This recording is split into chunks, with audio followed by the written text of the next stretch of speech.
बहुत पुराने समय की बात है, जब भारतवर्ष में छोटे छोटे राज्य हुआ करते थे और जंगलों में रहस्य, तपस्वी, तांत्रिक और जादूगरों की कहानियां आम थीं। उन्हीं दिनों मालवा क्षेत्र के एक छोटे से गांव में एक साधारण लेकिन अत्यंत ईमानदार लोहार रहता था। उसका नाम था हरिदास। हरिदास के जीवन की सबसे बड़ी पूंजी उसका इकलौता बेटा था, वीरेंद्र। वीरेंद्र बचपन से ही तेज बुद्धि वाला था, पर उसके मन में एक कमी थी, अहंकार।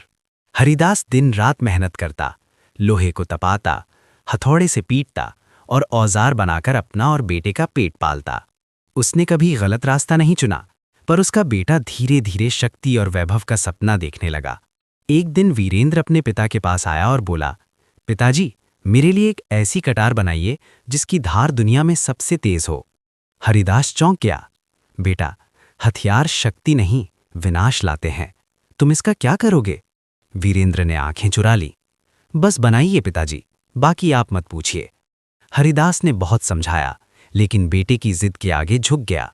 3 दिन और 3 रात तक लोहे को तपाकर उसने एक भयानक रूप से तेज कटार बना दी। जैसे ही वो कटार वीरेंद्र के हाथ में आई, उसका स्वभाव बदल गया। उसकी आंखों में आग जल उठी। वीरेंद्र ने कठोर स्वर में कहा, पिताजी, कल आप राजा चंद्रकेतु के महल जाइए और मेरे लिए राजकुमारी पद्मावती का रिश्ता मांगिए। हरिदास के पैरों तले जमीन खिसक गई। पागल हो गए हो, हम लोहार हैं। वीरेंद्र ने कटार उठाई और कहा, अगर आप नहीं गए तो ये कटार आपका सिर अलग कर देगी। उस दिन हरिदास ने समझ लिया, गलत हाथ में शक्ति आ जाए तो अपना भी पराया हो जाता है। डर और लज्जा के साथ हरिदास राजा के दरबार पहुंचा। राजा चंद्रकेतु क्रोध से तमतमा उठे। तभी महामंत्री सुदर्शन ने बुद्धि से काम लिया और कहा, महाराज, इसे एक ऐसी शर्त दीजिए जिसे कोई पूरा ना कर सके। राजा ने घोषणा की, अगर वीरेंद्र ऐसा कार्य कर दिखाए जो आज तक किसी ने ना किया हो, तभी विवाह होगा। हरिदास टूटे मन से लौट आया, लेकिन वीरेंद्र मुस्कुरा रहा था। पिता पुत्र घर छोड़कर निकल पड़े। दिनों की यात्रा के बाद वे पहुंचे कालवन, एक ऐसा जंगल जहां सूरज भी डरकर कम रोशनी देता था। वहां उन्होंने 3 भयानक दृश्य देखे।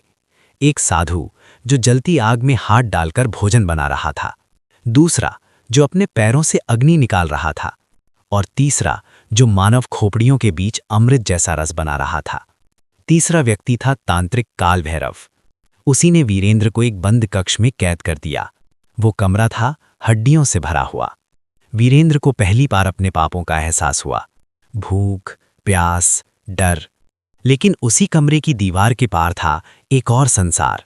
उस पार थी एक सुंदर कन्या, मायावती, काल भैरव की बेटी। वो स्वयं एक महान जादूगरनी थी, पर पिता की कैद में थी। उसने वीरेंद्र को जादू सिखाया, रूप बदलना, अदृश्य होना, तत्वों पर नियंत्रण। महीनों में वीरेंद्र बदल गया। अब वो केवल शक्तिशाली नहीं, बुद्धिमान भी था। उन दोनों में प्रेम हो गया। 2 साल बाद हरिदास लौटा। मायावती की योजना से वीरेंद्र बच निकला। वीरेंद्र ने राजा के सामने अद्भुत कार्य दिखाया, पर उसने विवाह ठुकरा दिया।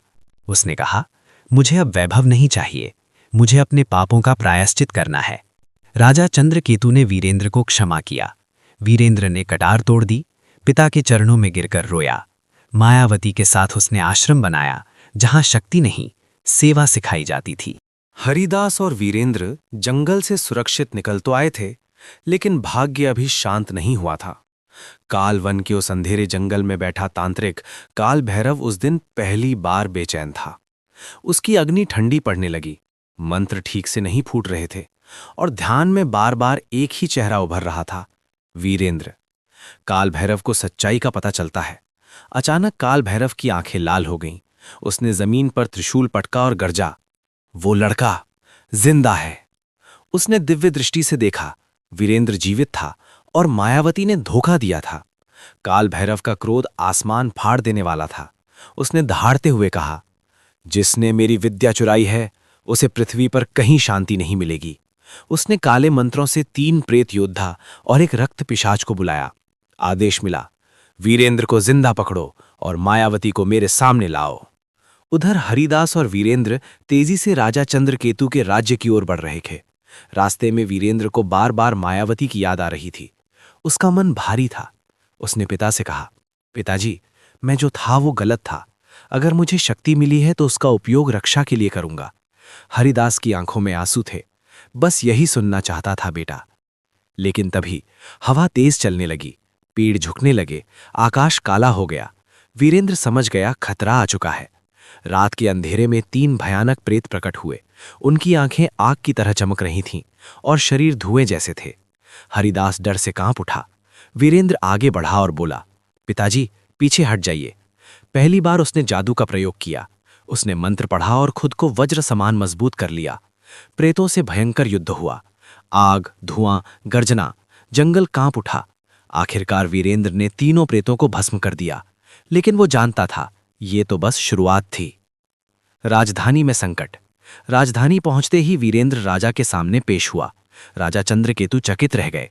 वीरेंद्र ने वो अद्भुत कार्य दिखाया जो कभी किसी ने नहीं देखा।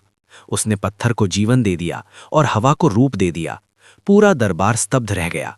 राजा बोले, वीरेंद्र, तुमने शर्त पूरी कर दी। राजकुमारी पद्मावती अब तुम्हारी है। वीरेंद्र ने सिर झुकाया। महाराज क्षमा करें, मेरा हृदय किसी और का हो चुका है।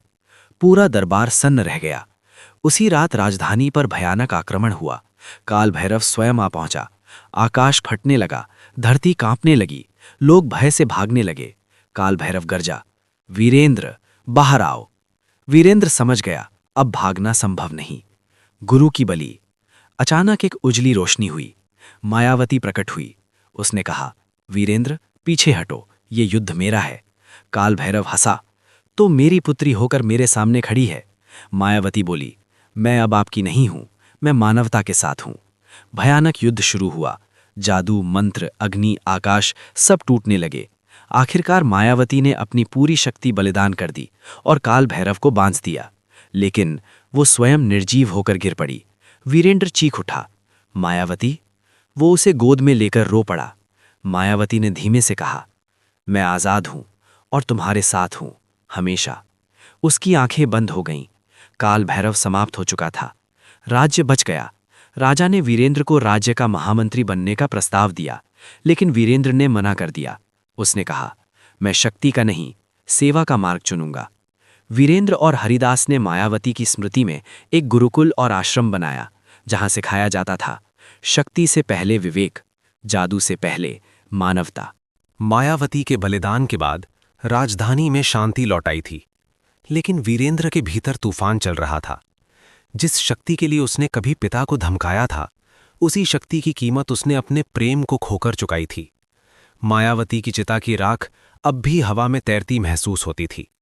वीरेंद्र दिन रात उसी स्थान पर बैठा रहता जहां मायावती ने अंतिम सांस ली थी। हरिदास ने बहुत समझाया, बेटा जीवन रुकता नहीं है। लेकिन वीरेंद्र का उत्तर होता, पिताजी जीवन तभी तक था जब तक वो थी। एक रात वीरेंद्र ने एक स्वप्न देखा। उसने देखा एक उज्ज्वल प्रकाश और उस प्रकाश में मायावती का स्वर, वीरेंद्र शोक मत करो, मैं समाप्त नहीं हुई हूं। वीरेंद्र की आंखें खुल गईं। उसका हृदय जोर से धड़क रहा था। मायावती की आवाज फिर गूंजी, यदि तुम्हारा हृदय शुद्ध है तो प्रेम मृत्यु से भी बड़ा होता है। सुबह होते ही वीरेंद्र एकांत की खोज में निकल पड़ा। घने पर्वतों के बीच उसे मिले ऋषि अत्रेय, जिन्होंने हजारों वर्ष तप किया था।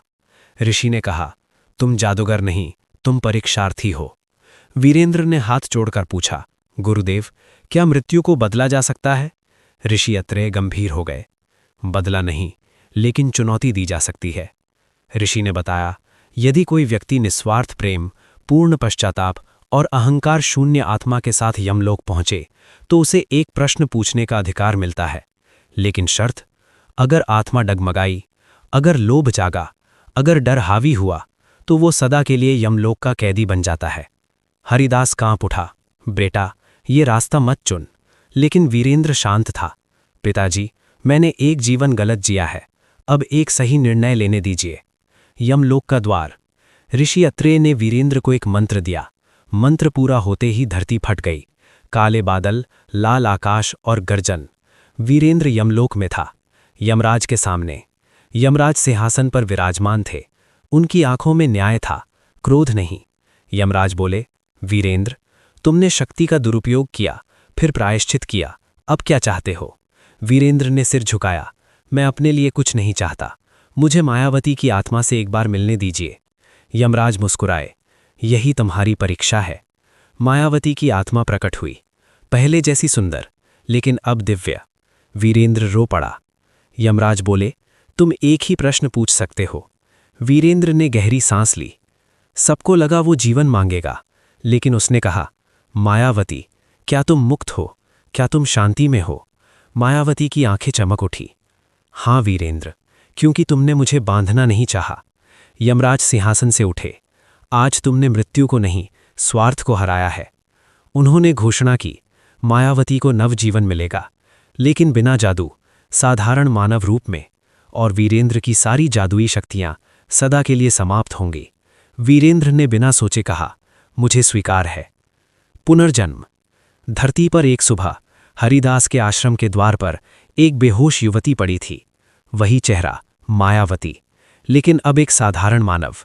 वीरेंद्र की आंखों से आंसू बहने लगे। वर्षों बाद वीरेंद्र और मायावती एक साधारण जीवन जी रहे थे। न जादू, न वैभव, न अहंकार, सिर्फ सेवा, प्रेम और सच्चाई। हरिदास गर्व से कहता, मेरा बेटा लोहार था, पर उसका हृदय सोने से भी शुद्ध निकला।